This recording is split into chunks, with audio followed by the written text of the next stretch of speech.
Aí, rapaziada, beleza? A gente tá nessa situação, né? Eu vou ter que dar aula para vocês aí online, né? Não tem muito o que fazer. Me perdoe agora, no começo eu vou engasgar um pouco, né? Às vezes eu engasgo normalmente. Imagine olhando para a câmera, olhando a si próprio na câmera, né? Ó, vocês estão vendo que eu tô meio amarelado, mas eu gostei desse filtro. Outono, o nome do filme, bem propício, né, para a época.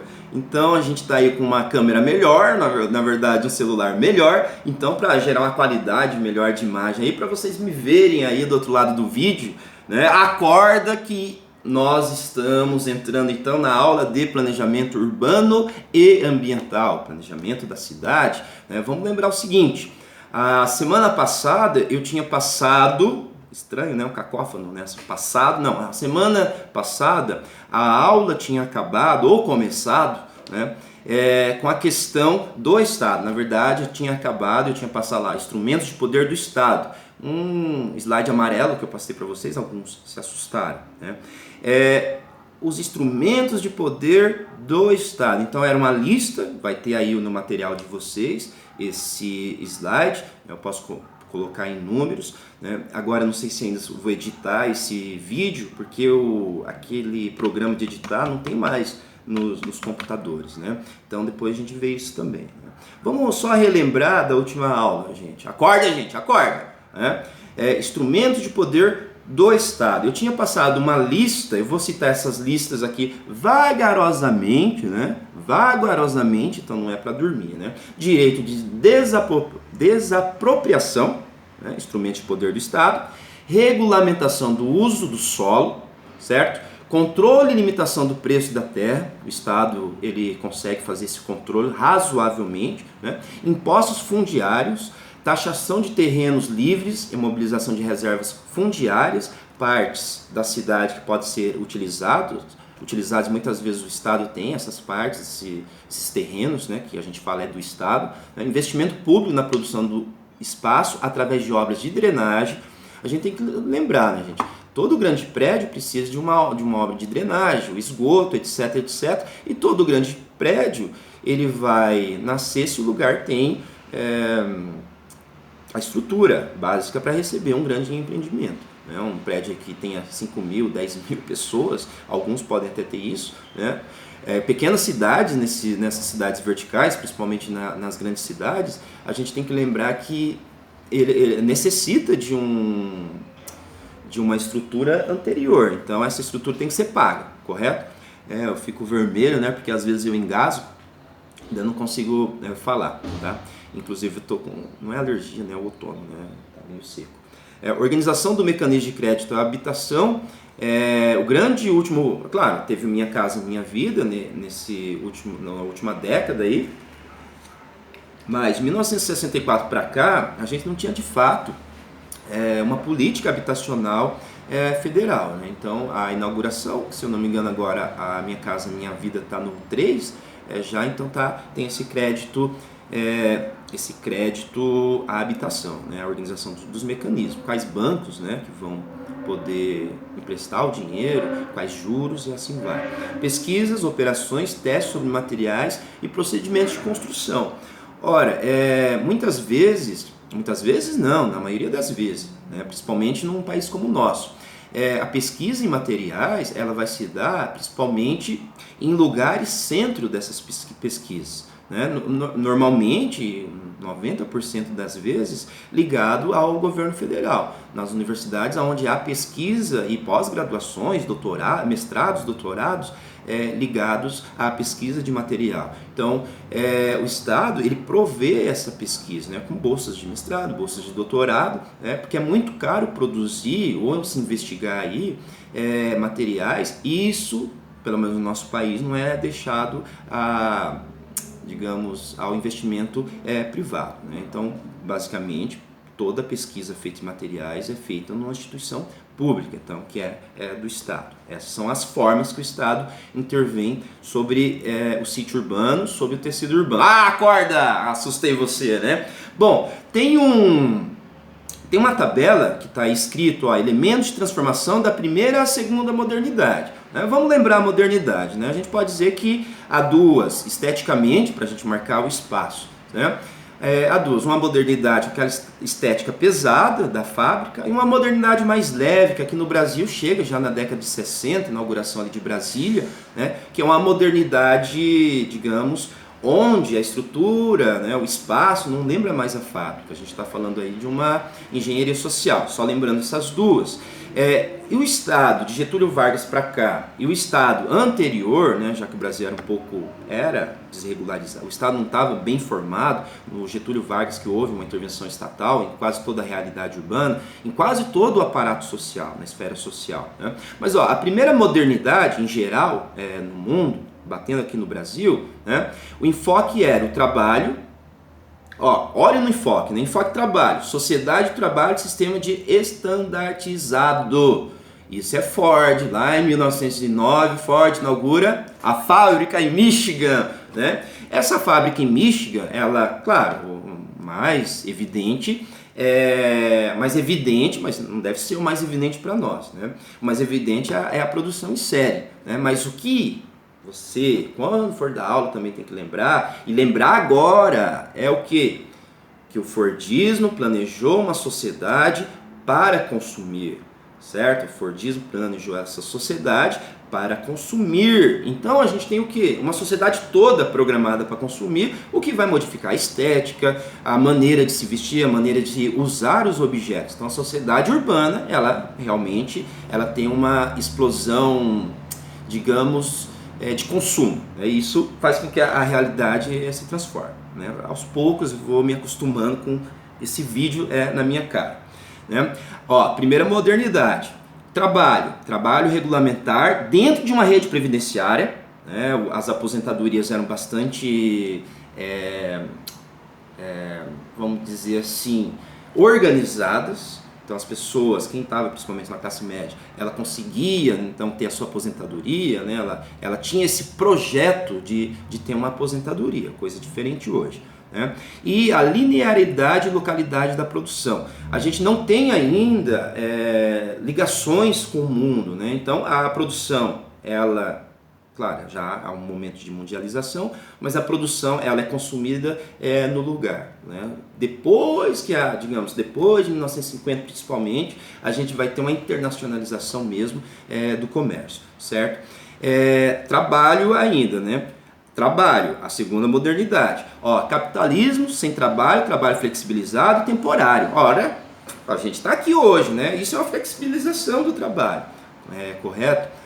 Talvez seja até o futuro do ensino superior, mas isso é uma flexibilidade, você não precisa estar mais no mesmo espaço para produzir. É claro que isso é uma parcela da sociedade, né? A gente tem que lembrar que num país que não se modernizou de fato, a gente é uma sociedade mais atrelada aos trabalhos braçais, uma sociedade mais empobrecida nesse tipo de trabalho, os salários são menores. Esse trabalho mais virtual, né, mais especializado, a gente pode dizer que é mais bem pago. Então a flexibilização desse horário para nós, talvez economicamente não seja ruim. O que se discute psicologicamente se é bom ou ruim, né?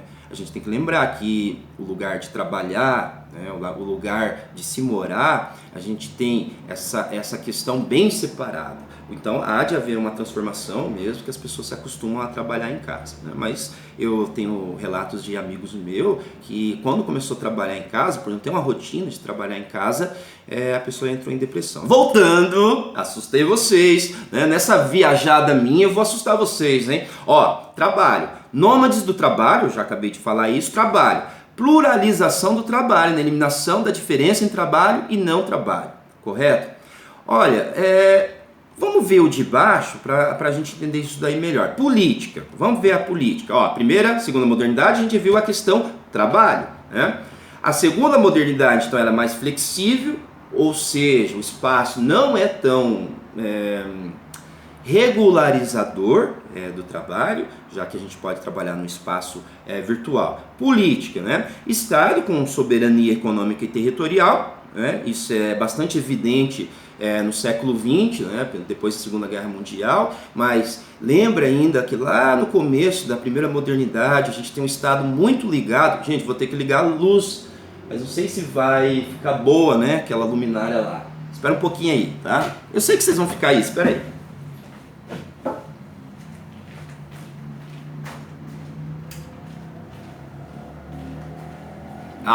Voltei.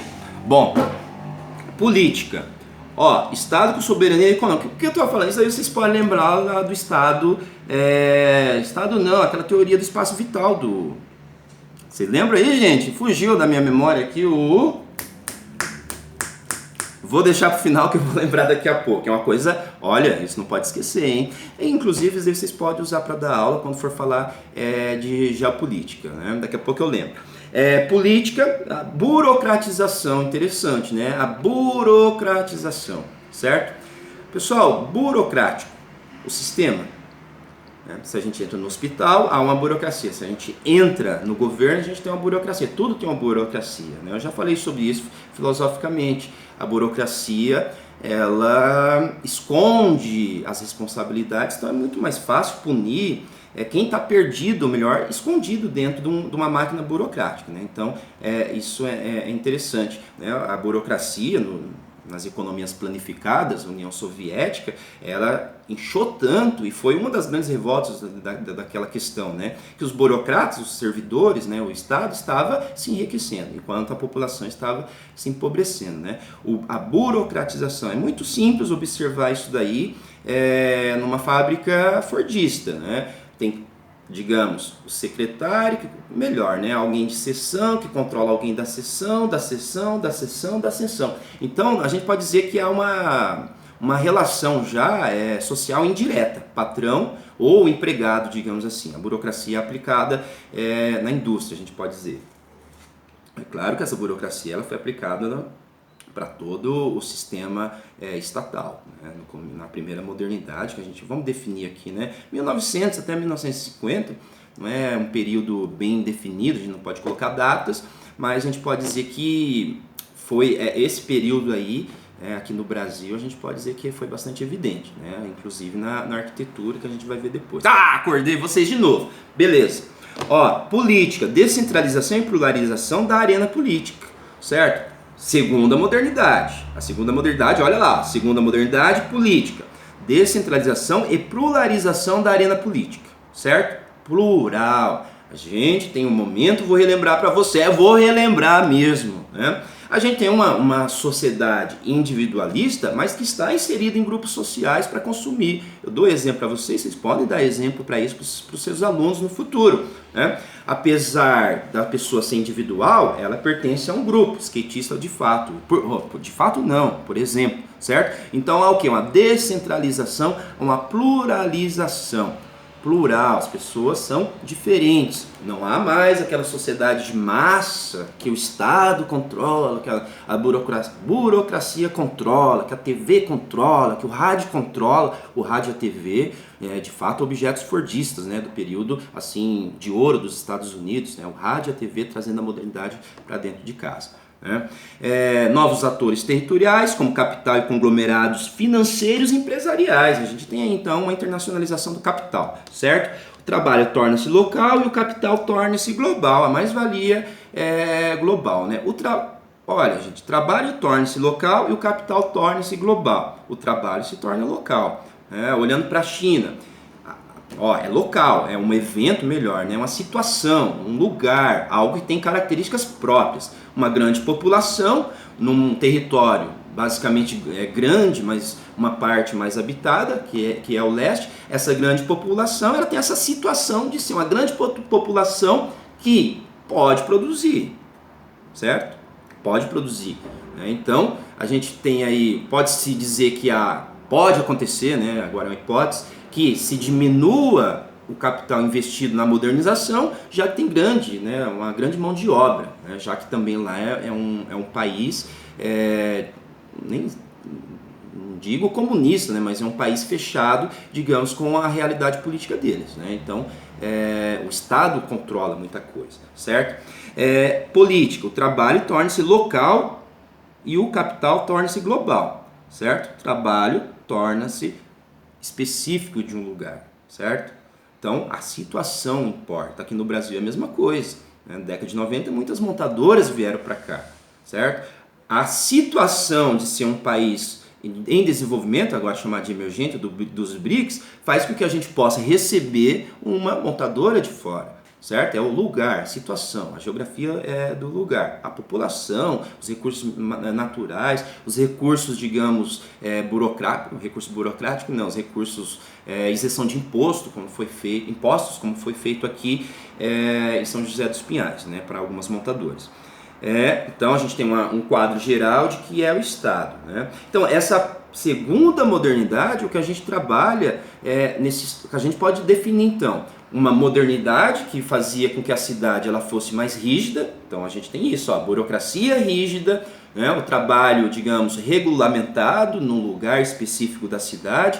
A cidade ela separada em setores, como eu já disse para vocês, e uma cidade mais voltada para o comércio, né? Lembrando até comércio ultramarino, onde as cidades se desenvolveram, mas a maioria das cidades, ricas cidades, elas não têm de fato uma indústria, elas têm negócios, birôs, digamos assim, e ali há uma circulação de capital, né? Nova York, por exemplo, né? São Paulo está uma grande industrialização, mas o capital que entra ali é grande, de maneira que venha, não da indústria de fato, apesar de também vir da indústria, beleza? Esse slide aí da Caxemira e do Castelo Novo.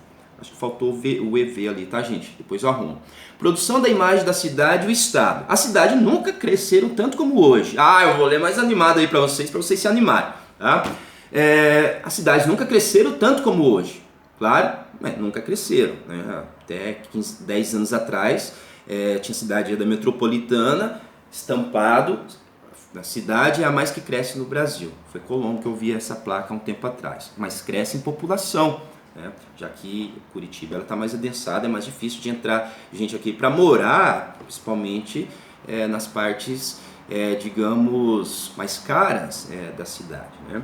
As cidades nunca cresceram tanto como hoje, através de esfera cultural. Então, essa questão, depois a gente continua ali, essa questão da esfera cultural, que vem lá da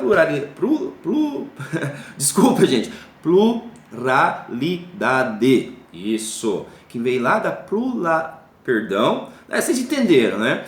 Essa questão cultural, o grupo social, outro grupo social, outro grupo social, outro grupo social, geram vou ler aqui, pluralidade. O professor tá ótimo, hein? Mas é só se acostumar a essa câmera. Agora parece que Deus está me chamando, né? Eu vou tentar dar uma melhorada nisso daí no próximo vídeo. Não é a luz, né?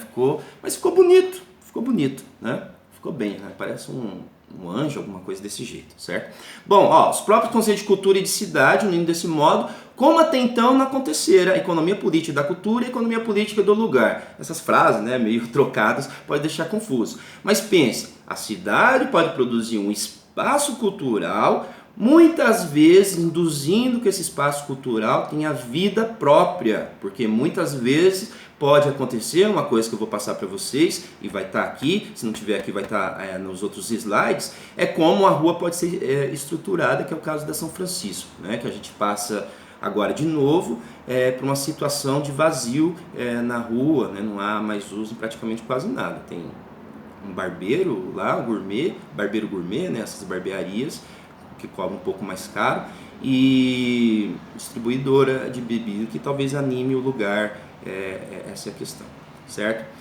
Olha, aqui, já que eu tinha falado, né, a gente vai pegar então esse exemplo da rua São Francisco e de como que o Estado, no caso representado aqui pela Prefeitura, ou por muitas vezes investimento federal, mas por meio de bancos, né, etc., como que o Estado pode intervir nisso daí? A gente tem um exemplo. Tá repetindo, professor. Vou repetir. A gente tem um exemplo lá do cinema. Agora, o dinheiro ele chega verticalmente, né? Antes, o dinheiro tinha que chegar horizontalmente, que eram as pessoas utilizando, por exemplo, aqueles cafés que cobravam 8, 6 reais, 7 reais, a média do café gourmet, né? Não era, digamos, para a sociedade que ali ia, na Rua São Francisco, já que está perto da Universidade Federal, então tem estudantes, eles iam e tomavam café, eram pessoas já, até mesmo professores dali, que eu ia, né, nessa época lá, e a gente via que, então, tinha uma segmentação, né? E a segmentação era um projeto até da prefeitura, de transformar a cidade, ou pelo menos o roteiro ali perto do prédio histórico da Universidade Federal, em um roteiro turístico, mas um roteiro meio hipster, né? Cafés, teatros, livrarias, sebo, né? Essas coisas que são feitas hoje na pós-modernidade. Desculpe, tá, gente? Com a modernidade, com a pós-modernidade, para reestruturar um lugar, né? Você vai atirando para tudo que é lado para ver se a coisa anda, digamos assim. Mesmo que atirando para todo lado, tirar gente que habita esses lugares aí, porque não tem outro lugar. Então isso é um discurso até moderno, né? Se destrói para construir algo novo, né? Esse discurso moderno até é falido hoje em dia, né? A economia política da cultura, já disse, o Lopes ali, né? Então vocês têm aí, vocês estão conseguindo ver ali, tem uma pombinha bem branquinha da paz, né? Achei tão bonito esse slide, né? Ali a fonte que representa aonde os ucranianos, poloneses da cidade, começo do século, isso daqui não é tão antigo não, né? Aqui tinha uma fonte onde os cavalos bebiam água, lá em cima, né, vou mostrar ali, o cavalo babão, que já é uma homenagem aos tropeiros, que é anterior a isso daqui, né? A igreja ali atrás, em estilo, claro, em estilo português, mas açoriano, lembrando até alguns castelos medievais, né? Mas é mais uma coisa praieira, você consegue ver isso muito em Florianópolis, no litoral, essa estética de igreja, né? É a igreja de São Francisco, né? De fato, para cima é a igreja do Rosário. Aí tem um slide que está mostrando, faz uma contextualização histórica,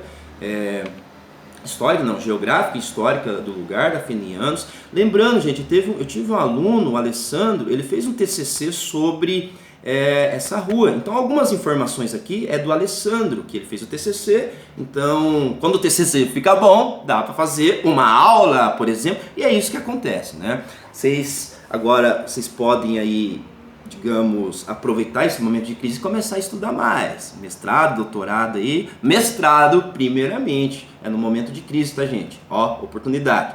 Mas vamos lá. O Alessandro, então, ele pesquisou essa rua, a estruturação dessa rua no TCC dele. Ficou bem interessante o trabalho. Os slides aqui, se não tiver o nome dele embaixo, eu vou frisar quando for texto dele, ok? Já que no trabalho do TCC a gente também influencia e escreve, né? Beleza, aí nós temos então o bairro São Francisco, que na verdade dá nome à Rua São Francisco. A Rua São Francisco anteriormente era chamada de Rua do Fogo, era uma das poucas, dizem, né? Dizem que era uma das poucas ruas iluminadas com tocha, então era chamada Rua São Francisco, correto? A fonte aí da pombinha, né? Tem gente que não gosta de pombo, tem uma dó delas, mas vamos voltar aqui. Essa fonte sempre escorre aguinha ali, é bem bonitinha, né? Para os pombos beber água e tomar banho, né? Bonitinho, né? O centro histórico é muito bonito, né? Mas tipicamente português, com alguns prédios alemães, né? Na aula de campo que a gente vai fazer lá no mês de julho a gente vê isso, certo? Estado e revitalização, aí a gente tem uma foto da Rua São Francisco na década de 70. Se a gente olhar para essa foto, há uns 20 anos atrás ela estava igualzinha a isso daí, né? A gente já teve duas intervenções, principalmente nessa década, agora, de 2010 para cá, na Rua São Francisco. Uma que revitalizou de fato, revitalizou da maneira basicamente moderna, que é você tentar limpar ao máximo as, digamos, imperfeições do sistema, né? Qual a imperfeição? Pouca iluminação. A Rua São Francisco, ela se tornou ali com o cruzamento da Riachuelo ponto de prostituição, né? A gente tem que lembrar disso. A Rua São Francisco também se tornou ponto de narcotráfico ao longo do tempo, né? Claro que com a revitalização houve mais iluminação, se ilumina o local, então há uma dispersão principalmente dessas práticas que não é bem vista, é óbvio que não é bem vista pela sociedade que quer utilizar esses equipamentos, né? Então a Rua São Francisco ela é histórica, mas os remendos que vão colocando a ela ao longo do tempo, na última década, já não é mais histórico, é uma maneira de manipular esse tecido urbano e fazer com que as pessoas consumam o espaço de fato. A gente está vendo, eu vou pegar ali uma coisa para vocês.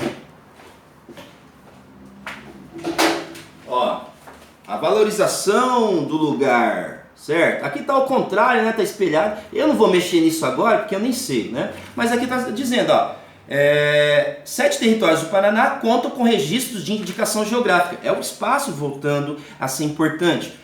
Já volta aí, espera aí. Pessoal, é o espaço que volta a ser importante, né? Que havia essa teoria que o Estado poderia ficar fraco, né? Que controla um espaço com a mundialização. Milton Santos já cantava essa bola, que não era bem isso. Né? Que quanto mais se mundializa, mais se aperfeiçoa os lugares. E o aperfeiçoamento aqui passa pela cultura do café, né? Uma cultura bastante antiga, né? As intervenções em Paris, ali, no começo do século XX, final do século XIX, pelo prefeito Haussmann, eu não sei pronunciar agora exatamente, parece que tem 2 S no final, o francês, Haussmann, então, o francês,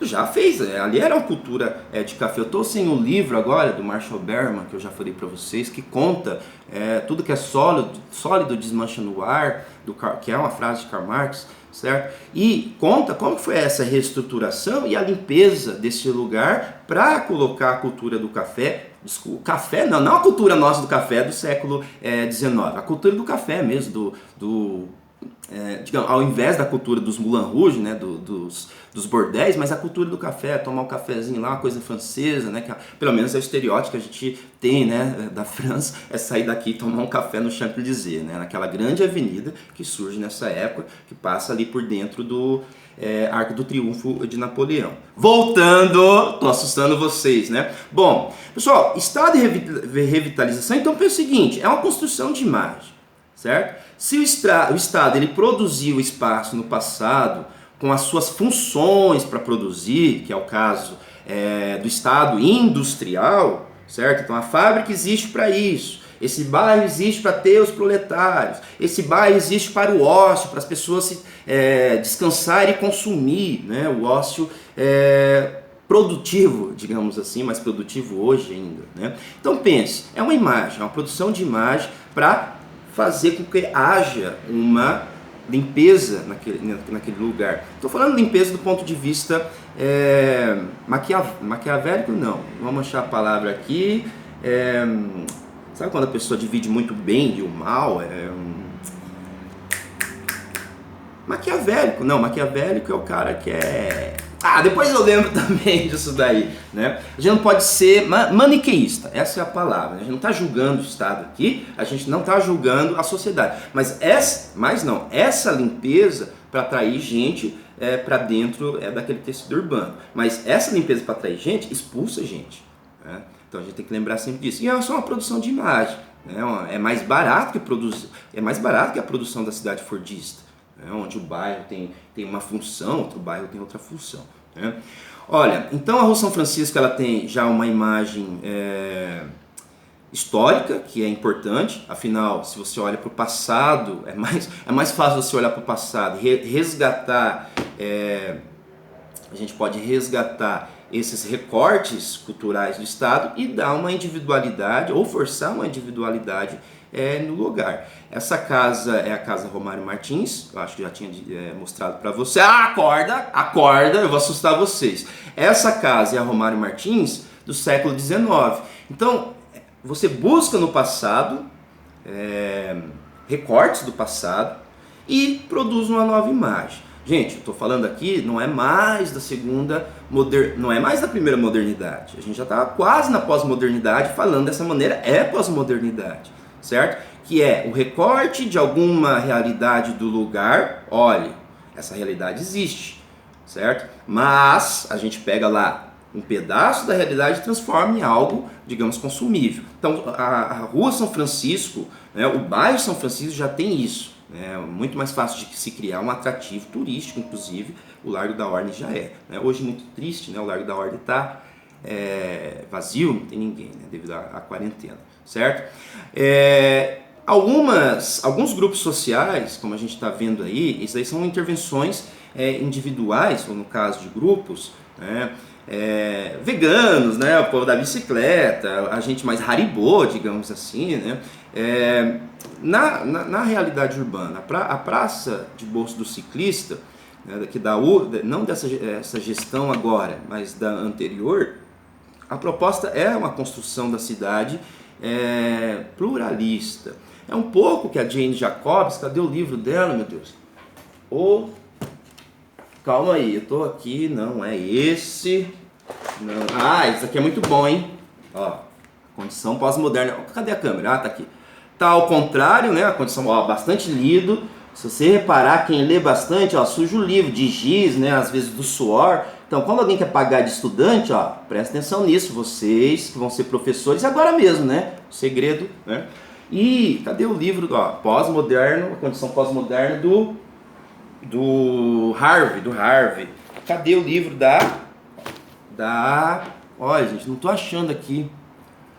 Não tô achando o livro da mulher, Jane Jacobs, ótima ela. Ah, bom, enfim, a proposta dela é Antrópolis, que eu já tinha dito para vocês. Vamos lembrar, ó, Antrópolis, primeiro, progressista, modernista, culturalista e Antrópolis. A Antrópolis é a mais nova, digamos, vertente, que é o uso da cidade pelo homem, né? Então, esse tipo de intervenção é um pouco Antrópolis, você se sentir dono do lugar, e não alguém que vai nesse lugar de vez em quando e não tem uma... Em geografia a gente chama de territorialidade. Tuan chama de topofilia, né? O amor ao lugar, né? A minha água está acabando. É água, tá, gente? Pessoal, a localização aí da Rua São Francisco, claro, ali não é uma legenda muito boa, né, em azul. Ei, Alessandro, hein? Mas enfim, a gente tem aí então o cruzamento. Eu moro bem ali, ó, na Travessa Nestor de Castro, aqui nesse lugar. Então é um espaço pequeno, como vocês podem ver, né? A questão desse espaço, há muito tempo já vem se discutindo a revitalização, né? E dessa vez, de novo, eu tinha dito uma primeira intervenção, mas a gente está dando calor, gente. Nossa, eu estou um pouco de professor, ó, mas eu coloquei esse boné porque, gente, sem sair de casa a gente fica um pouco triste, né? Mas não fiquem tristes, não desanimem. Vamos lá. Ó, localização da Rua São Francisco, em Curitiba, beleza? Aí tá a localização, inclusive... Agora está tendo um outro processo de reocupação, a gente pode falar até de territorialização desse espaço, se é para bem ou para mal, mas há um processo de ocupação. Lembrando, eu acho que está até aqui nesse slide, ó, aqui, ó, que vai lá para o slide do Paisagens do Medo, do Yves Tuan, agora há pouco eu citei um livro dele, Topofilia, mas ó, o problema da insegurança não pode ser solucionado por meio da dispersão das pessoas. Dentro desse capítulo, a gente tem vários tipos de medo espacial, e dentro desse capítulo tem um medo ao espaço vazio, né? Você pode se sentir seguro, oprimido, né? Alguém que se sentir oprimido pela vastidão do espaço. É isso muitas vezes que as cidades modernistas projetaram, né? Vamos lembrar, modernistas, não é a pós-moderna, modernista. Espaços enormes, verde, construções que parecem pairar no ar, feitas de concreto, mas leves, digamos. São cidades que você se sente, diz, né? Eu já fui para Brasília, né, uma vez, mas nessa época tinha bastante gente, né? Era fim de ano. Mas se você estiver sozinho ali, o espaço vazio te traz medo. Medo à insegurança, da onde pode vir o perigo, entendeu? Então essa é a ideia do Yves Tuan nesse livro. Pessoal, o projeto de revitalização, então, tem um slide, deixa eu ver aqui, ó, estou passando para mim aqui, tem um slide lá, ó, projeto da revitalização do Centro Histórico de Curitiba, iniciou-se 15/15, eu falei na última década, 15/5 de 2013, certo? Daí o IPU, a FEComércio com a questão dos cafés, do Sebrae, as empresas... As empresas, como construir uma empresa aí, né? Como sistematizar uma empresa aí. Então, são parcerias público-privadas, e no caso, o Sebrae basicamente uma autarquia, né? Vamos lá, beleza. Ó, participação digamos, numa parte privada, né? As tintas ali e tal. Gente, agora pense. Essa revitalização ela durou muito pouco tempo. Ela foi revitalizada, então ela começou a ser utilizada. Então a proposta do Estado era ser utilizada, mas não pelo tipo de gente que começou a frequentar ali. Isso eu já disse para você. Eu estou passando essa aula porque eu estou lembrando que vocês estavam muito agitados naquela aula, certo? Então acordem de novo. Vou pegar água, né? Não estou aguentando sede, espera um pouco aí. Ó, falta 5 minutos, mas eu tenho que terminar.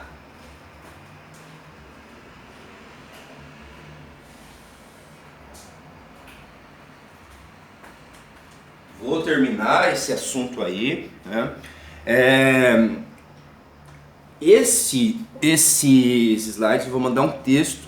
Eu tinha falado do texto desse livro aqui, inclusive, né? Do Condição Pós-Moderna, que está espelhado aí, não dá para vocês enxergar direito. Da parte da pós-modernidade, que aqui vai ter um capítulo que fala como que a cidade é influenciada desde a década de 70 para cá para se tornar o que é. A gente está tendo dificuldade nisso, né? A gente não, né? O Estado, a dificuldade que eu estava falando foi a questão da Rua São Francisco atrair um público que não era o alvo, né? Já que a rua começou a ser frequentada, isso de fato. Você não conseguia passar em 2014, por exemplo, você não conseguia passar. Aí, ó, essa foto é de 2015. Você não conseguia passar por dentro da rua se você tivesse com pressa, né? Porque você ia trombar. Então você dava a volta, né? Eu já morava nesse lugar do centro aqui, né? Então, bastante gente. Mas os problemas começaram a acontecer, problemas relacionados ao uso de entorpecente, problemas relacionados à bebida também. A maioria eram pessoas, né, a gente conhece, né, são meus alunos muitas vezes da escola pública que estão ali, né, e eu também era frequentador dessa época aí, quando estava mais calmo. Depois era tanta gente, né, um tio quase eu, né, eu sou tio, né, mas daqui a uns 7 anos tiozão mesmo. Mas relembrando, ó... Até escapou aqui que eu tava falando, né? Pensando na idade, né, gente? Vocês têm 20 e poucos anos. Passa rápido, hein? Passa rápido. Pum! Mas vamos lembrar aqui.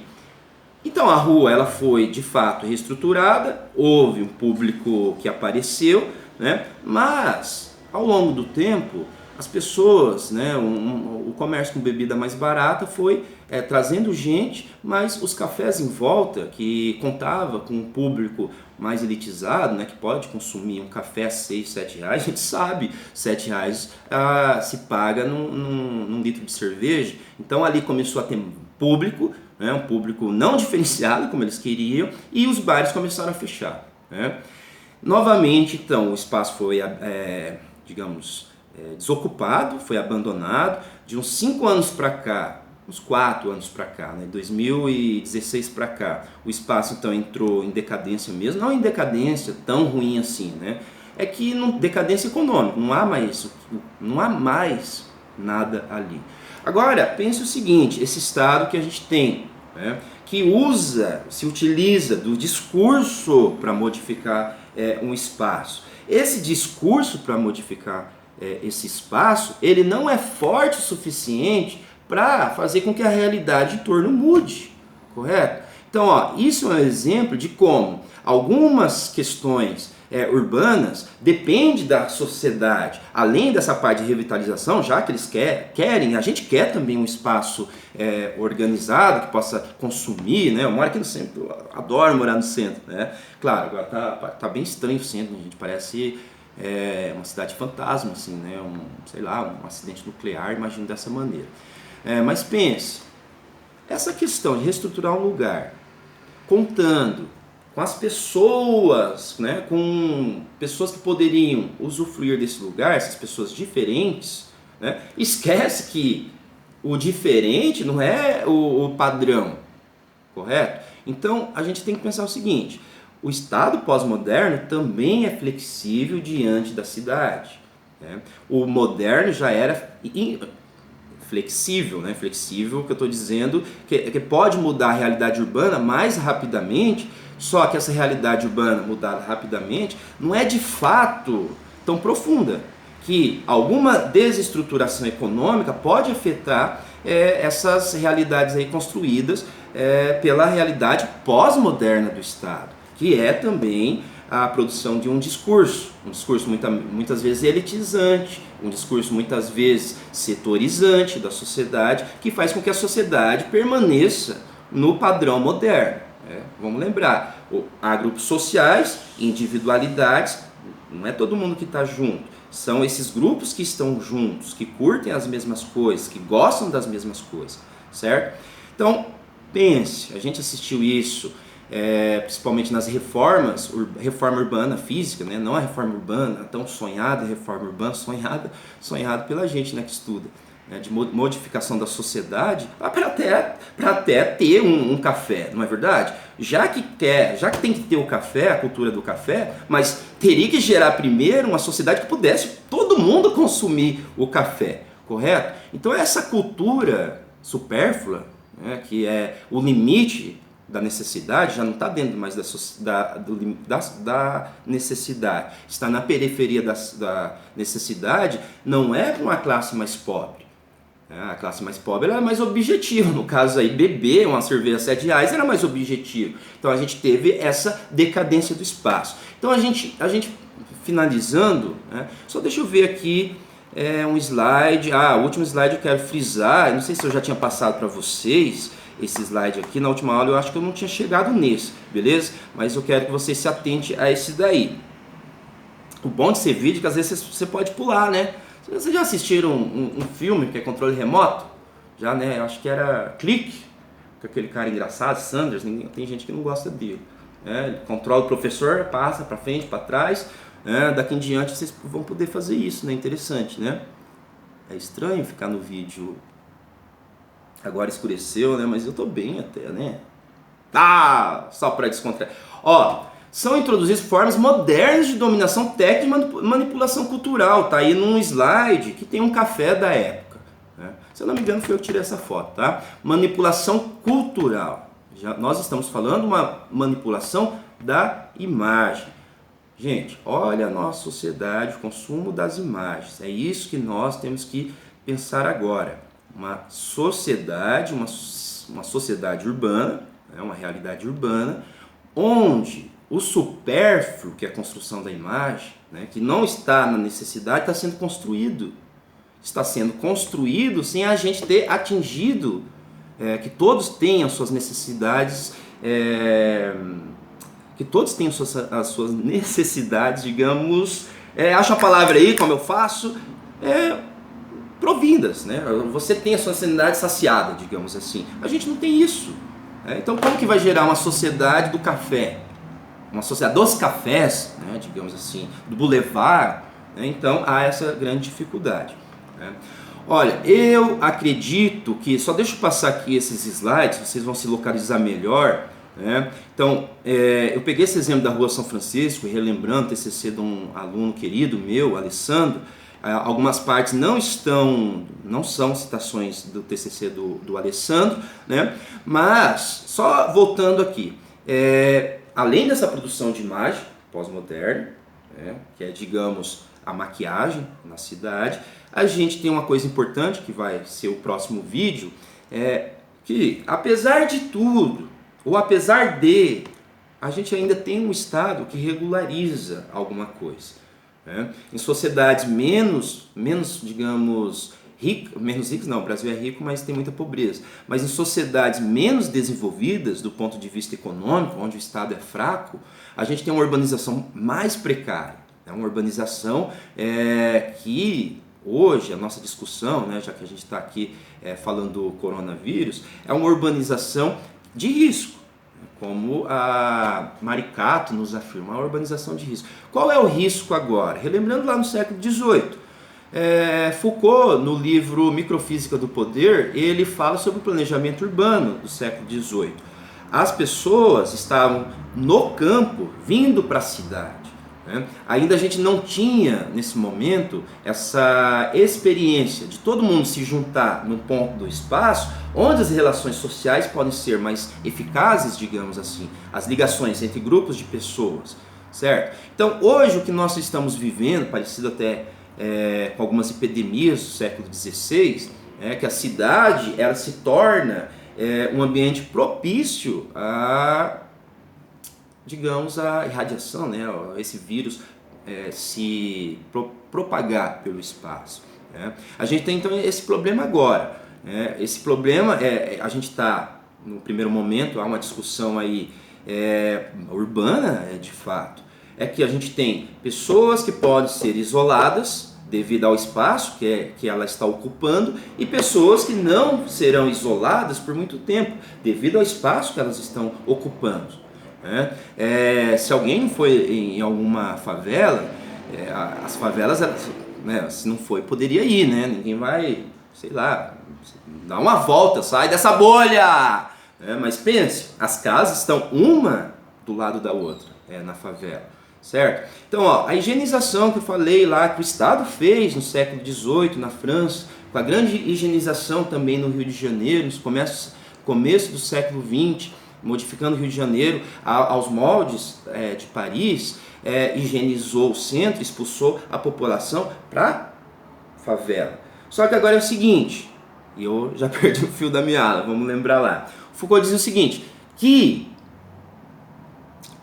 lá no século XVIII, as pessoas poderiam se revoltar, porque elas estavam perto uma da outra, contrário lá do campo, das revoltas que tinha no campo por causa da fome. Então isso era mais perigoso. Então o planejamento urbano surge também para isso, para sistematizar as classes sociais, para organizá-las dentro do espaço urbano e evitar revoltas maiores.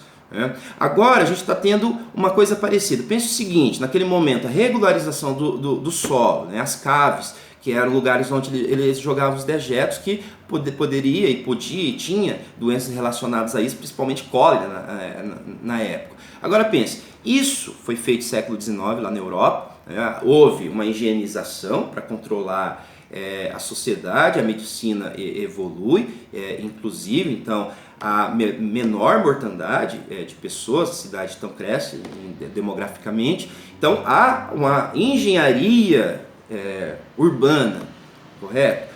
Aqui, com a reestruturação do espaço no século XX, começo do século XX, Rio de Janeiro, a gente tem o quê?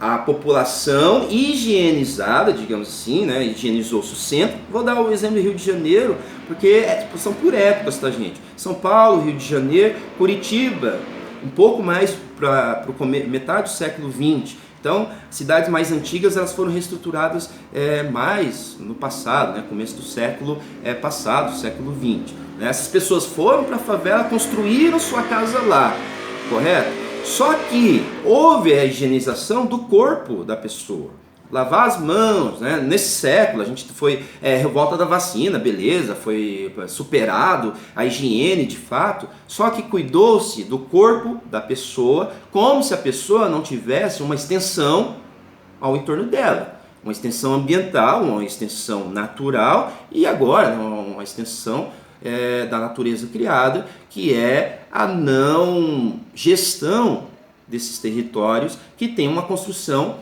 próxima da outra. São como esponjas, são como o ar ele passa ali numa favela, tem um estudo feito de clima urbano, ele se irradia para tudo que é lugar, o vento turbilhona e ali é um lugar de contaminação, certo? Então pensa o seguinte, no século XIX, só uma questão para fechar aqui, a questão do Estado. No século XIX, o Estado planejou a higienização e a limpeza das cidades europeias, século XIX, final dele. Começo do XX, as cidades brasileiras, as mais antigas, eu pego aqui o exemplo do Rio de Janeiro, se higienizaram.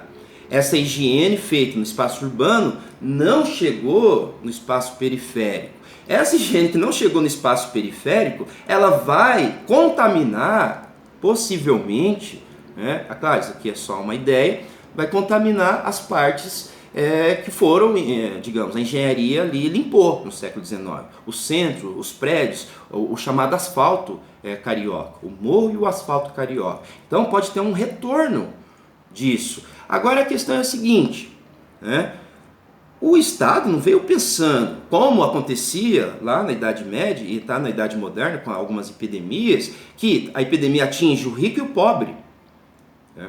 Então a gente pode estar passando por um problema agora, que vocês vão poder ver, que ali vai ali vai se contaminar, vai ser o foco de doença e vai retornar para o asfalto, um problema urbano, de estrutura urbana, que vai gerar problemas sociais possivelmente, possivelmente. Então eu deixo essa reflexão para vocês. Obrigado pela atenção, né? Escureceu. É interessante, a gente vai se acostumando, né, com a câmera, certo? Obrigado por vocês terem assistido aí. Nós estamos começando então essa maneira. Eu vou, de certa maneira, na próxima aula, os slides estão numa ordem que eu vou explicar depois, mas na próxima aula a gente vai então para essa questão dos grupos sociais excluídos e o planejamento urbano. A gente viu que o planejamento urbano serve para alguma classe social, normalmente para mais abastada. E quando serve para a classe excluída, como que fica? Beleza?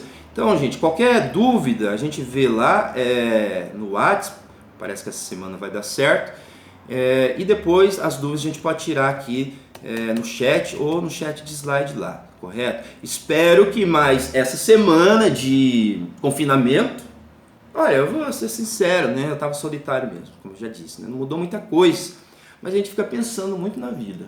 Pense na vida agora, gente, pense, pense. Se apaixone, gente. Bom, beleza. Obrigado, né? Retorno aí, até mais, hein?